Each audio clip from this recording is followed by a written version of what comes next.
देखिए इतने सारे संख्या में बैठे हुए हैं, हरि का 1000 नाम है, उन्हीं में एक नाम ये भी है।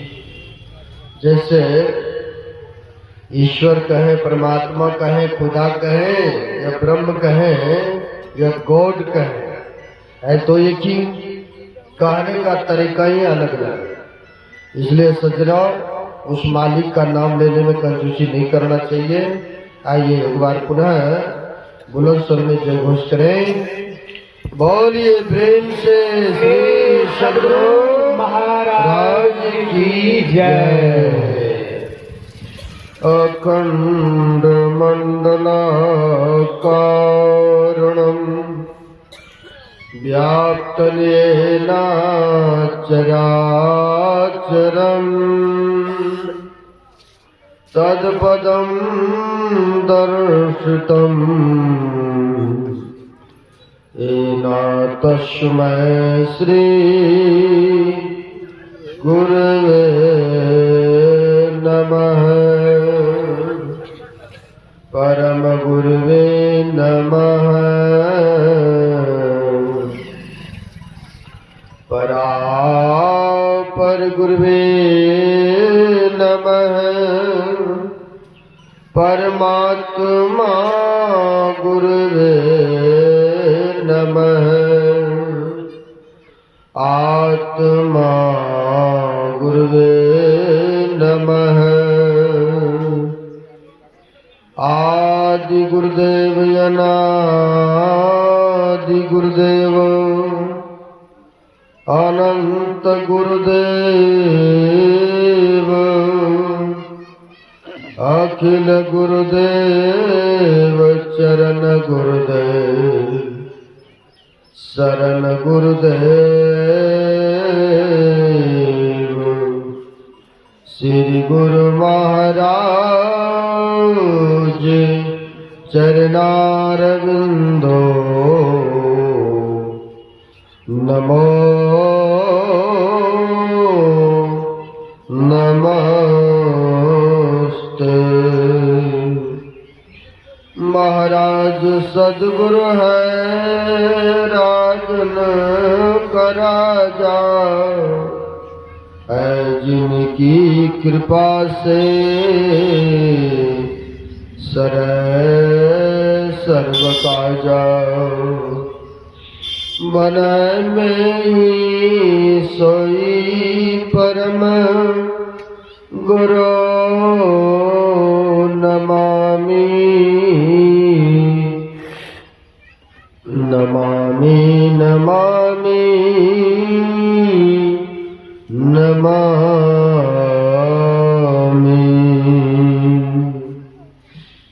प्रातः स्मरणीय श्री भूषित ब्रह्मलीन संत सद्गुरु महाराज, जो कि जनजन में कण कण में व्याप्त हैं, जग उद्धारक जग कल्याणकारक, ऐसे सर्वव्यापक गुरुदेव भगवान के पाद पद्मों में असंख्य असंख्य बार नमन है। नमन है मिंचा सिंह पूज गुरुजनों के सिर चरणों में, पूज्य साधु चरण, आए हुए सद्गुरु के सद्भक्तगण, जो मानव शरीर का कर्तव्य व कर्म करने हेतु पधारे हुए हैं, बड़े ही भाग्यशाली हैं आप लोग जो कि सत्संग प्रांगण में बैठे हैं। अभी हम लोग वेद भगवान के उपदेशों से सुने हैं सत्संग योग प्रथम भाग से। वेद भगवान कह रहे थे ओम मुञ्जानः प्रथमं श्रुत्वाय सविता धियं अग्निर्ज्योतिर्निश्चयः पृथिव्याद्यावरत्। वेद भगवान का कहना है, हे मनुष्य, उस जगत प्रसव करता ईश्वर को तत्व ज्ञान प्राप्त करने के लिए पहले बुद्धि योग करो, यानी सत्संग करो। वेद भगवान कह रहे उस जगत प्रसव करता ईश्वर को पहचान करो। आखिरी सृष्टि को किसी ने मालिक ने बनाया है ना, तब न नियम पूर्वक चल रहा है।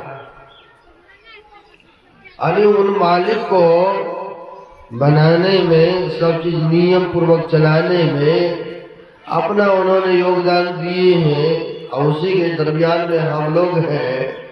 लेकिन हम लोगों को ज्ञात नहीं हो रहा, पहचान नहीं हो रहा कि वह कैसा है, क्या उनका आकार प्रकार है, कैसा रूप है। पहचानते हैं कोई जिसने बनाया है सृष्टि को, जिसने हम आपको रचना करी है? हम लोगों को पता नहीं है, लेकिन वह जगत प्रसवकर्ता ईश्वर, यानी जिसने यह जगत को, संसार को बनाया, अगर पहचान करना चाहते हैं तो कहते हैं पहले बुद्धि योग करो, यानी सत्संग करो। सत्संग करने के लिए कहते हैं। क्यों कहते हैं? तो फिर रामचंद्र मानस के पास चलेंगे।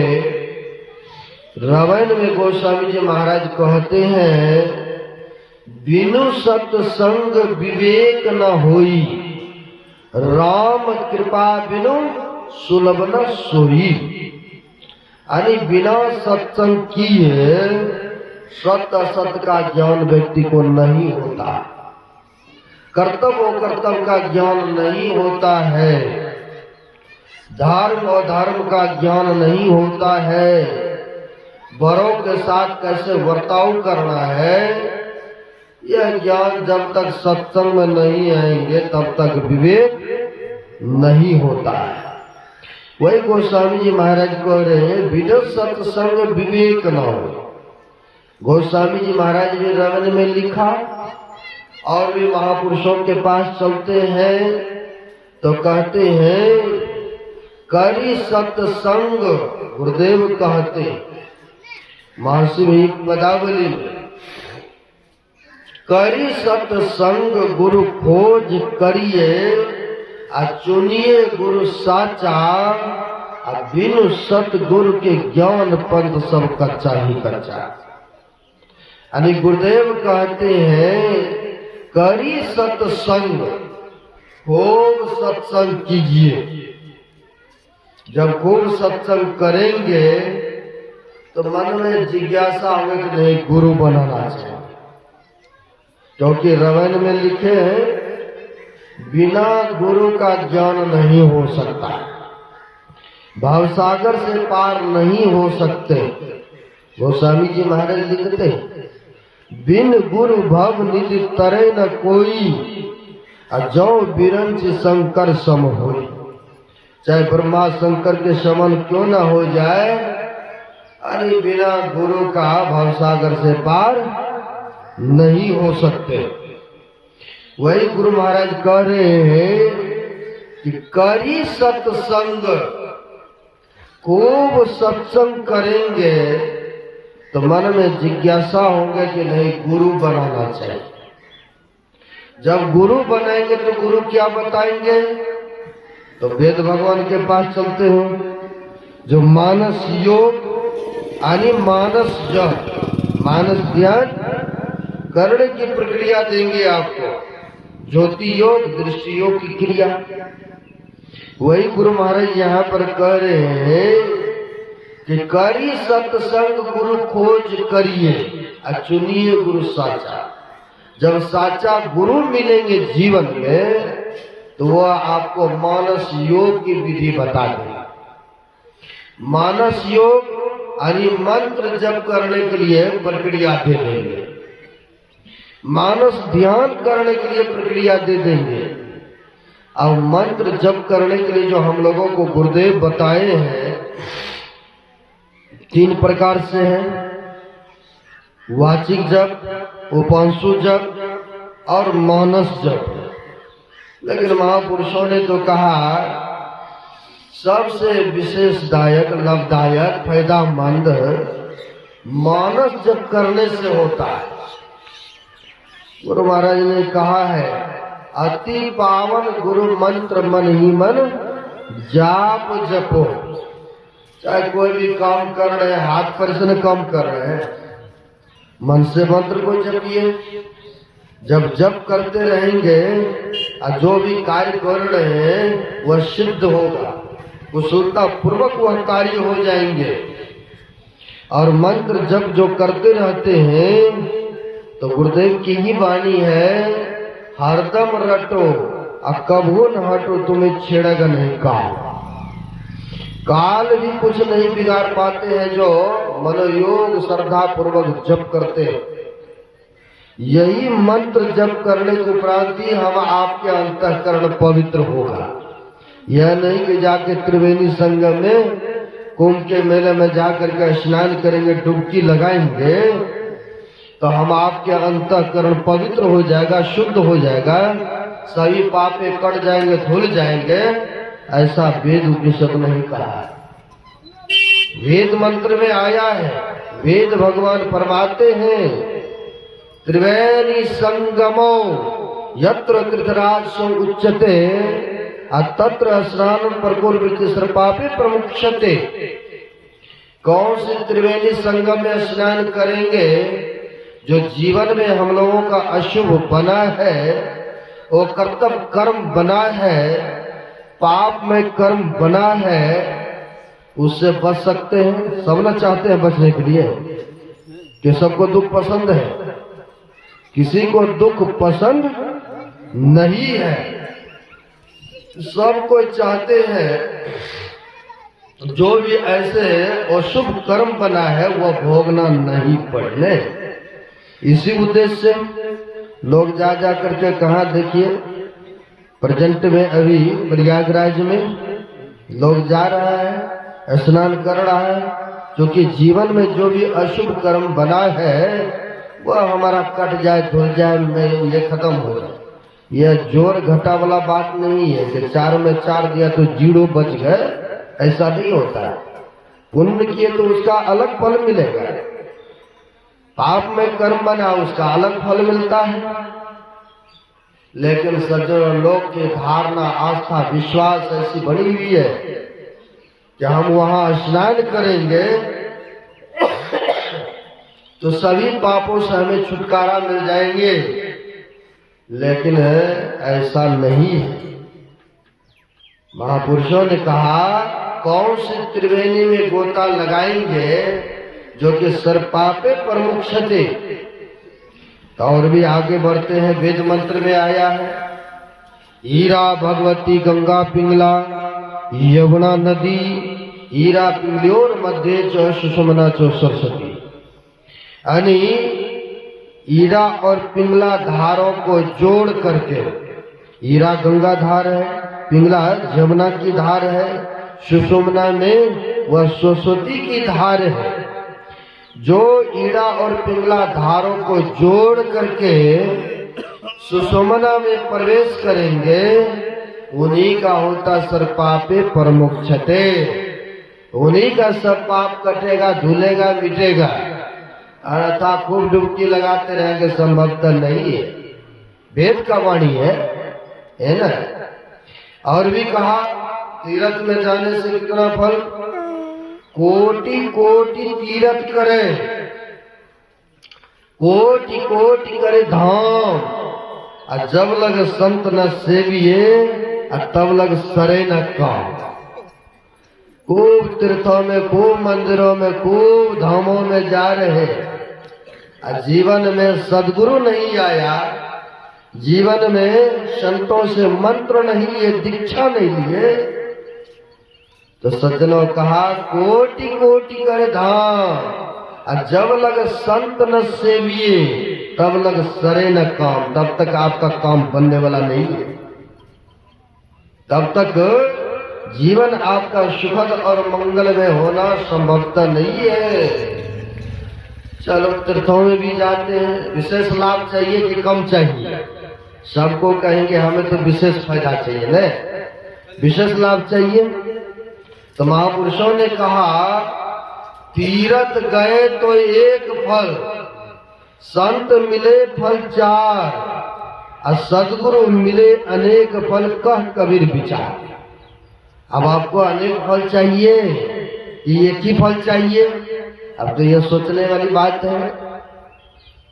सोचेंगे, अगर सोचेंगे विचारेंगे, जब मनन करेंगे कहेंगे नहीं नहीं, जब सदगुरु की पूजा आराधना करने से, संतों की चरण शरण में जाने से अनेकों प्रकार के लाभ होता है, अनेकों प्रकार के फायदा होता है, तो क्यों नहीं हम वही काम करेंगे।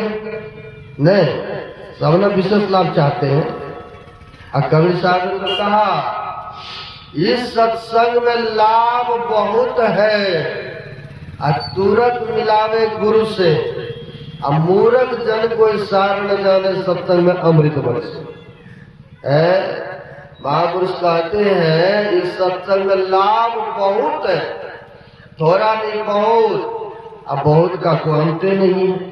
यह यूं समुद्र के संज्ञा देंगे, समुद्र की तुलना देंगे तो उसमें कितनी गहराई है, कितने पानी है, कोई उसको मिनती कर सकता है? इतने टन है। हम कहते कोसी गंगा कहीं नहीं पता चलेगा कितने टन है। नहीं, यानी सज्जनों कहते हैं विशेष लाभ, इस सत्संग में लाभ बहुत है।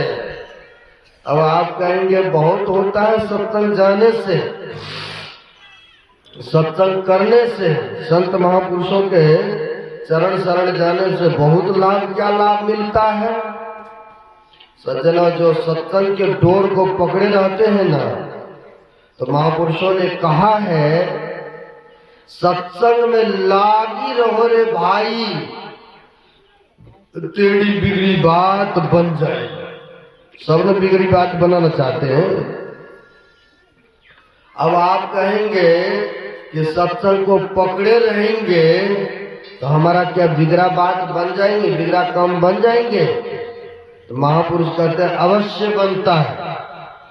हम आप सुने होंगे, बहुत बार सुने होंगे या पढ़े होंगे, बांका जिला के थे रामकुंड बाबू के पिताश्री, ये गुरु महाराज के समकालीन की बात है।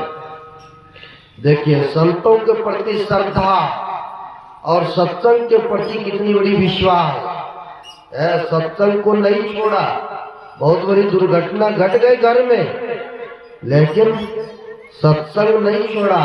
रामकुंड की बहू के पिताश्री थे, हुआ कि बहुत वर्षों के बाद एक घर में पुत्र का जन्म हुआ।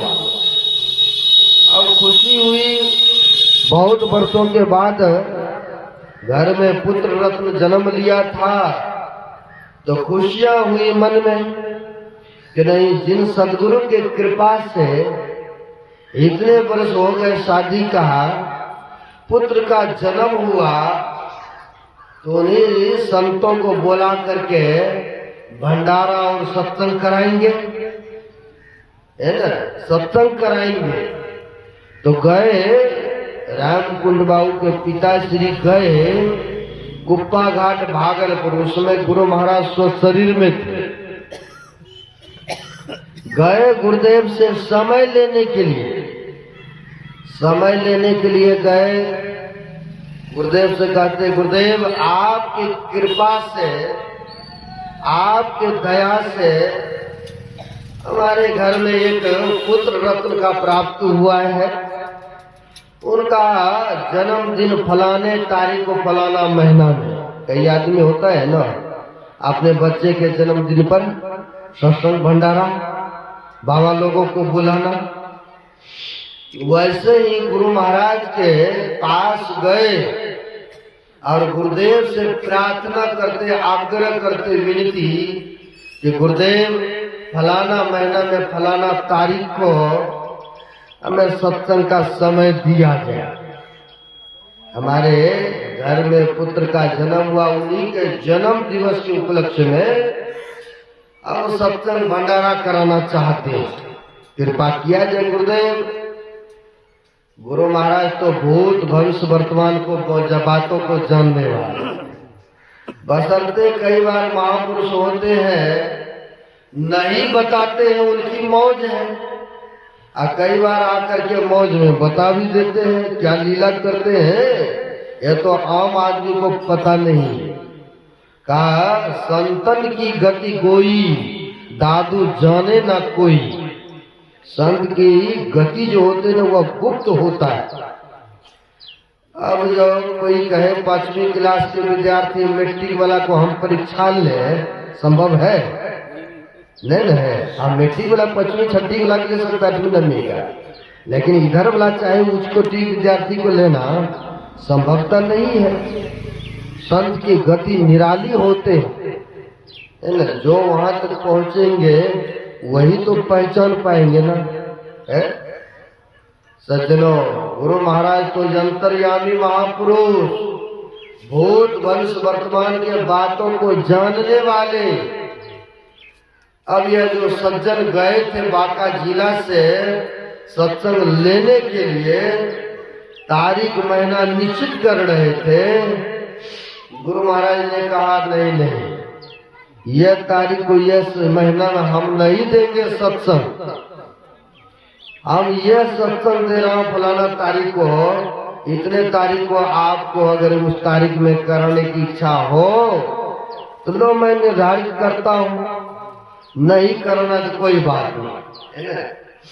हम लोगों का भी जनवरी से लेकर के अप्रैल तक बना हुआ है समय, सब को निर्धारित कर दिया है कि कल कहाँ परसों कहाँ, है ना। 14 साल वर्ष से पहले से बुक रहा था। अब सज्जनों होता क्या है, गुरु महाराज ने कहा इस तारीख को लोगे तो कर लो व्यवस्था, तब तो सत्संग होगा, नहीं तो नहीं, तो समय नहीं दे पाएंगे। हमसे भी कोई जहाँ से आए हम लोग धरारा मोहनिया, जहाँ गुरु महाराज की जन्म पैतृक है, वहीं 2 दिवसीय सत्संग था, बड़ी विशाल कार्यक्रम था। अब वहाँ के माई लोग मांगने लगा बाबा हमको दे दीजिए 2 दिन का समय। सत्संग सुन करके उनको बढ़िया लगा, दे दीजिए महाराज जी, हम भी ऐसे बढ़िया से कराएंगे। हम बोले ऐसे सत्संग का समय नहीं मिलता है, पहले से फिक्स रहता है, पहले से मांगे तभी मिलेगा। निराश हो गए, क्योंकि हम लोग तो सब बुक हैं, जिनको पहले दिए हैं रिजमेंट कर रहा तो उनके पास में जाएंगे। अब उनको कैसे चाहे छोटा सत्संग रहे या बड़ा सत्संग, सत्संग तो सत्संग है। अभी बहुत बड़ा मिलते हैं, कहीं कहीं 12 हॉर्न लगा है, कहीं कहीं चलो 2-4 भी चलता है, कहीं बड़ा पंडाल लगता है, कहीं छोटा भी चलता है। अब छोटे को नहीं देखे बड़े को ही देखे, ये तो भेदभाव हो गया है। ये तो विश्वास उठ जाएगा। देखिए महाराज जी ने समय दिया और समय पर आके सत्संग नहीं किया, उधर चले गए दूसरे के पास, तो विश्वास तो उठ जाएगा। तो गुरु महाराज ने कहा है चाहे सत्संग छोटा रहे या बड़ा, सत्संग तो सत्संग है। सज्जनों, वहां पर जो आए वह व्यक्ति कहा फलाना तारीख को हम देंगे, क्या सक्षम है आप कराने के लिए? सत्संगी ने सोचा चलिए गुरुदेव की जैसी इच्छा, आखिर होगा तो चाहे पहले हो चाहे बाद में हो, आखिर होगा तो बच्चे के नाम पर ना सत्संग भंडारा है, महापुरुष का आशीर्वाद तो मिलेगा। चलो कोई बात नहीं है गुरुदेव, जो तारीख आप निर्धारित करेंगे हम उसी तारीख को करा लेंगे। गुरु महाराज से वार्तालाप हो रहे है ना। सज्जनों, होता क्या है, गुरुदेव ने समय निर्धारित कर दिया सत्संग का, फिक्स हो गया। और टेंट टूंट सब समय आने पर लगाया, व्यवस्थाएं करी। होता क्या है, गुरुदेव को सुबह पदार्पण होना था, जिस बच्चे की खुशी में सत्संग भंडार का आयोजन रखा था, 4 बजे सुबह ही बच्चा का प्राण अंत हो गया। अब मर गए बच्चा, और जब मर गए लोगों को चिंता हो गई, सब रोना पीटना प्रारंभ कर दी। स्वाभाविक है ना, घटना किसी तरह का घट जाए तो घर के लोग अड़ोस पड़ोस के लोग सब तो चिंताग्रस्त हो ही जाएंगे। अब वहां पर सब रोना धोना इस तरह से करने लग गए, सब परेशान हो गए।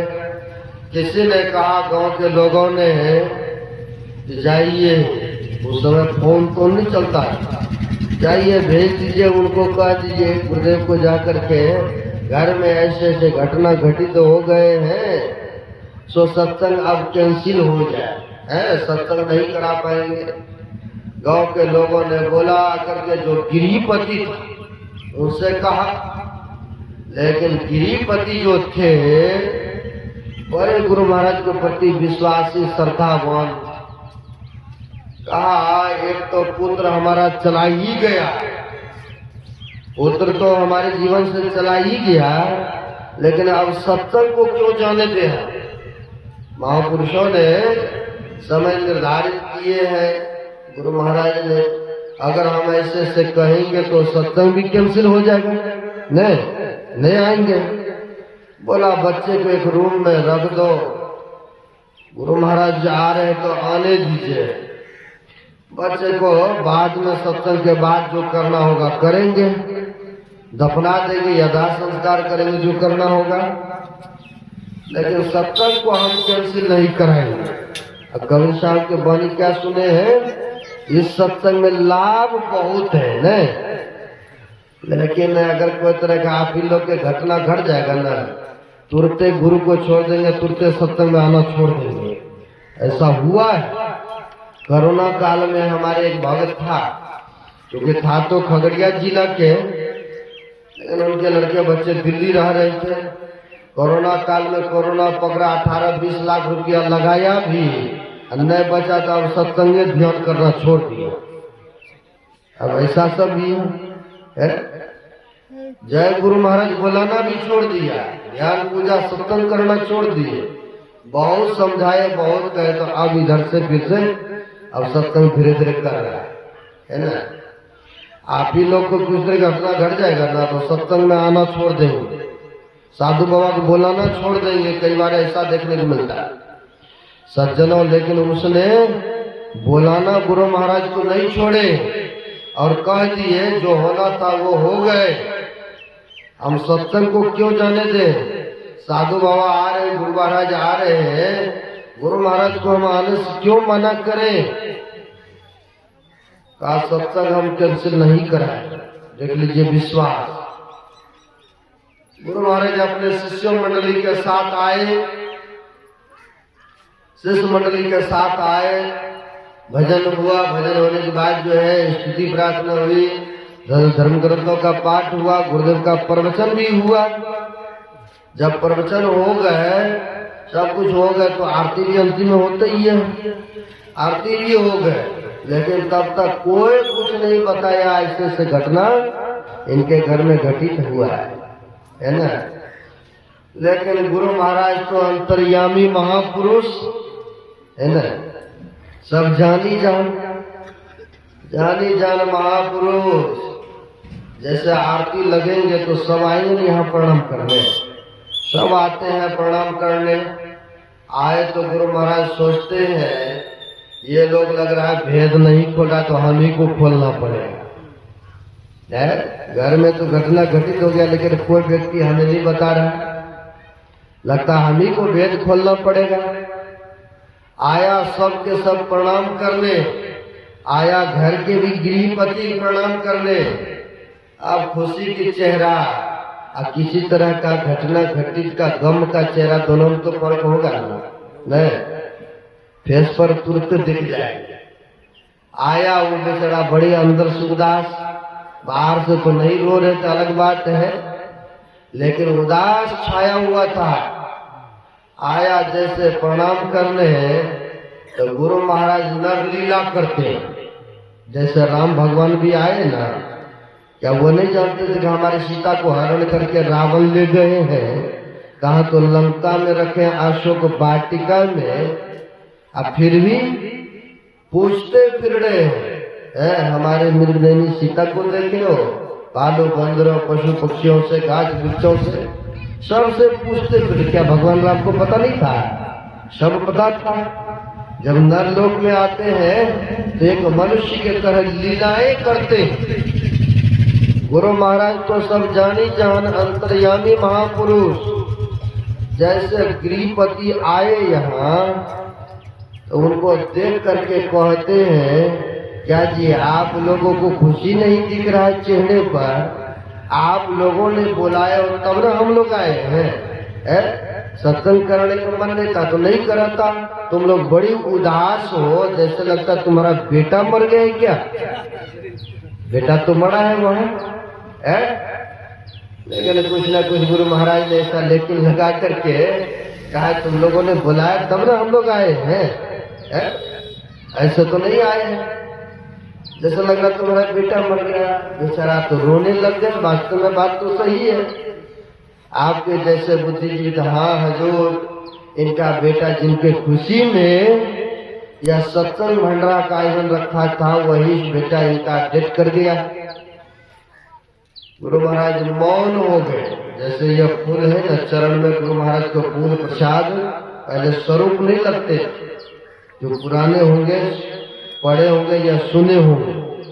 गुरु महाराज के श्री चरण में फूल प्रसाद जो भी चढ़ाना होता था भक्त लोग चढ़ाते है ना। गुरु महाराज के श्री चरण में फूल था, फूल उठाया और कहा चलो कहाँ पर है बच्चा। जिनको विश्वास था गुरु महाराज के प्रति वो तो सोच रहे थे लग रहा है गुरुदेव आज चमत्कार करेंगे, कुछ न कुछ कृपा करेंगे। और जिनको विश्वास नहीं थे सज्जनों, वह देखने ख्याल से आदमी उमड़ पड़ा। भी देखते हैं आज यह साधु बाबा क्या करते हैं चमत्कार, मरे हुए बच्चा को जिला देंगे है। सज्जनों वहां पर होता कि देखने वाला के लाइन लगे, कतार लग गए।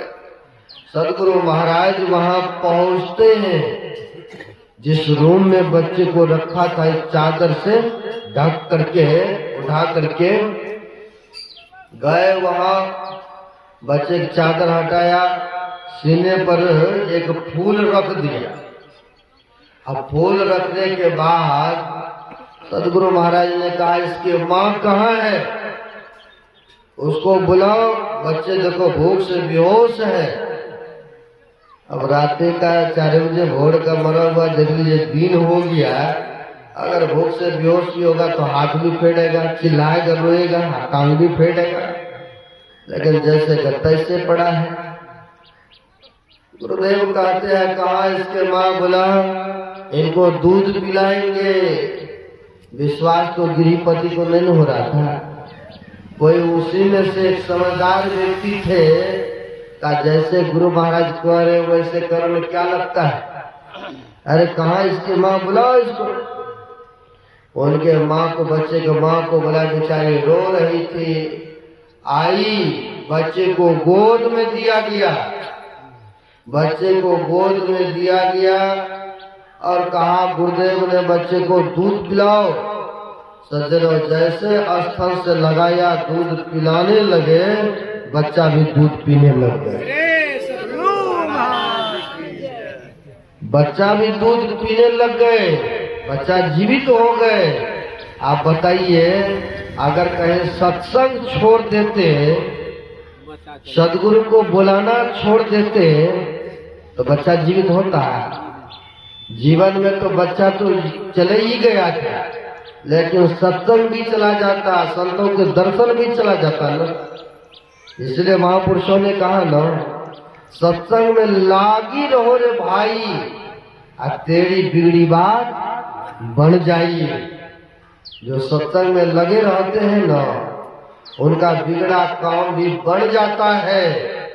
इसलिए वेद भगवान ने कहा, हे मनुष्यों, पहले बुद्धि योग करो, यानी सत्संग करो। सत्संग है, साई स्वामी जी महाराज भी कहते हैं, सत्संग बिना सोचो मानव, जग में वह ज्ञान कहाँ होगा। जिस ज्ञान की छाया में जाकर अपना कल्याण वहाँ होगा।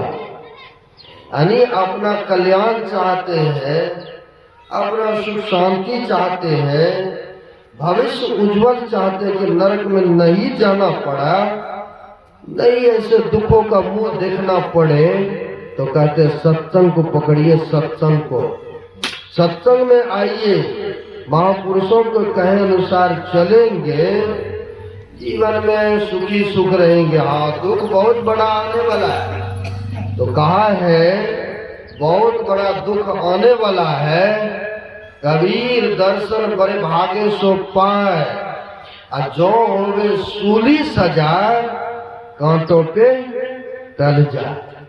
बहुत बड़ा दुख होने वाला है। कर्म बना है तो कुछ न कुछ तो भोगना पड़ेगा ना। हम आपसे ऐसा कर्म बना है, कुछ न कुछ तो भोगना पड़े। शरीर में रोग व्याधि लगा है, डॉक्टर के पास जाइएगा तो ऑपरेशन चीड़ा फाड़ा तो करेगा। अगर यूं ही चीड़ा फाड़ा किसी को करना प्रारंभ कर देंगे, एक भी व्यक्ति करने दीजिएगा, बेहोश कर देता है, शून्य कर देता है, और तब जो मर्जी करते न, चीड़ फाड़ जो भी मर्जी, सुई से जो है सुई देना है, व्यक्ति को ठीक कर देना। बाद में न पता चलता है, पीड़ा दुख होने लगता हो यहाँ पर कीड़ा लगा है। अरे पहले तो कोई भी चिड़ने फाड़ने नहीं देंगे। सज्जनों, कर्म बना है तो कुछ ना कुछ भोगना पड़ता है, लेकिन बहुत भोगना पड़ता। अगर संतों के चरण शरण में गए, उनके दर्शन प्रसन्न किए, सत्संग सुमरन किए, तो कहा सूली सजा हो कांटों पे टल जाए। बहुत बड़ा दुख आने वाला थे। कांटा चुभा करके थोड़ी सी छोटी सी दुख दे करके भक्तों को पीड़ा से, दुखों से मुक्त करते हैं। इसलिए सज्जनों, पहले सत्संग में आइए, और सत्संग में जब आते रहेंगे तो मन में प्रेरणा जगेंगे, मन में जिज्ञासा उत्पन्न होंगे कि नहीं, गुरु बनाना चाहिए। और जब गुरु बनाएंगे तो वही वेद भगवान कह रहे थे, मानस योग की विधि जानेंगे। मानस योग की विधि यानी हम बता रहे थे क्या, तो मानस जप करने के लिए आपको मंत्र बता देंगे। मंत्र हम बता रहे थे 3 तरह से जपना होता है। एक होता है वाचिक जप। वो मेला में हम लोग भी उधर से आ रहे थे तो गए, माइक लगा करके लोग सीताराम हरे कृष्णा ओम नमः शिवाय, ये हुआ वाचिक जप करना। लेकिन हमारे गुरुदेव कहा है कि एकांत में अगर है तो मन को लगाने के लिए जप सकते हैं, लेकिन उससे भी कई गुना फायदा, कई गुना विशेष लाभ आपको उपांशु जप करने में होता है। उपांशु जप उसको कहते हैं जैसे जीव हिंडा थोड़े पटपटा रहा, यह उपांशु जप हुआ। लेकिन सबसे विशेष फायदामंद है, लाभदायक है, आपको मानस जप करने से होता है। मने मन जप करना होता है। जो मने मन जप करते रहेंगे तो यह मन जो है पवित्र हो जाएंगे। गुरु महाराज की वाणी में है, गुरुदेव कहने की कृपा किए हैं, यह मन को शुद्ध करने के लिए कोई ऐसा केमिकल नहीं बना जो खाएंगे और मन पवित्र हो जाएगा, नहीं। इसके लिए कहते गुरु मंत्र की आवश्यकता है। गुरुदेव कहते हैं, धर गर्दन मस्तक सीध साध, आसन आसन है, अब बैठ के चकुमुकु इष्ट मानस जब ध्यान है, अब प्रेम नेम सो करत करत मन शुद्ध हो। अरे हारे में ही और आगे को कहो सुनो चित्त देकर। यानी गुरुदेव कहते हैं प्रेम और श्रद्धा के साथ जो गुरु मंत्र का जप करते हैं, सुमरण करते हैं, स्मरण करते हैं, इसी के द्वारा हम आपके मन शुद्ध और पवित्र होगा, अंतःकरण शुद्ध होगा। अन्यथा कोई धाम नहीं, अन्यथा कोई तीर्थ नहीं, अन्यथा कोई ऐसे मंदिर नहीं जहाँ जाने से हम आपके अंतःकरण पवित्र हो जाए, हम आपका यह मन शुद्ध हो जाए, संभवतः नहीं है। संतों से जुक्ति लेंगे, जुक्ति के मुताबिक करेंगे तो फिर विशेष लाभ होगा। अभी के सत्र में इतना ही कहा, समय अधिक हो रहा है। एक भजन सुन लीजिए हमारे कलाकार से, फिर अपराह्न कालीन है, कल तक भी है, समय भी अधिक हो रहा है।